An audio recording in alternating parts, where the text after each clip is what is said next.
রমজান মাসে ইবাদতও বেশি, রমজান মাসে খাওয়াও বেশি।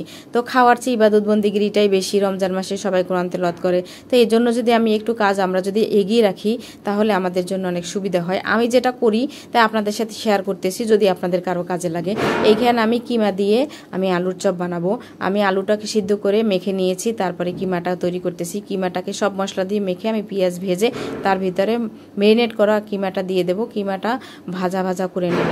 আর ওইদিকে আমি আলুটা যে সিদ্ধ করে নিয়েছি তার সাথে আমি চিলি ফ্লেক্স দেব, আর হলো গিয়ে কাঁচামরিচ কুচি দেব, ধনে পাতা, আর কিমাটা দিয়ে মেখে নেব।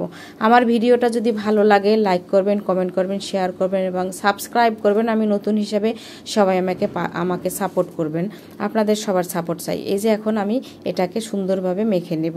মেখে নিয়ে আমি এই যে চপ বানাচ্ছি, এখানে আমি চিজ দেব। চিজটা অপশনাল, আপনার কাছে যদি চিজ থাকে তাহলে আপনি চিজ দিতে পারেন, আর যদি চিজ না থাকে অপশনাল, না দিলেও চলবে।